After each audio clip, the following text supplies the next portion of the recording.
Hi everyone, welcome to this short teaser on the Twitter Demographer. The Twitter Demographer is this Python tool to extend your Twitter dataset with additional information with somehow low coding interface.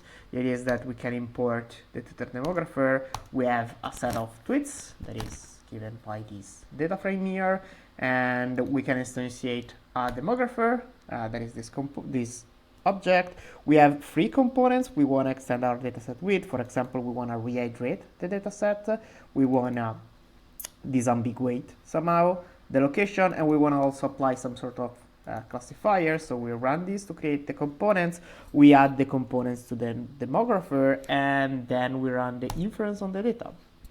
So you see here that we have a progress bar that keeps track of what's happening. First there was the demographer, now we are running the reiteration pipeline in which we collect all the data from Twitter.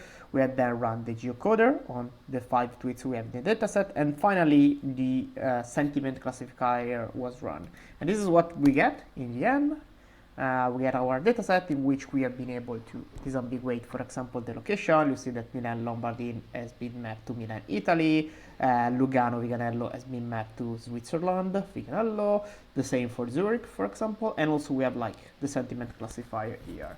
Another interesting thing to show is that the pipeline has some sort of internal consistency.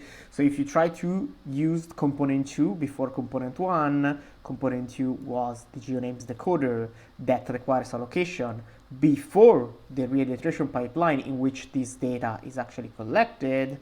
The actual pipeline is going to give an error because to run the geonames decoder, you need to have an explicit location. And when we start with the dataset, what we have is just the tweet IDs. So there's no information for us to disambiguate it.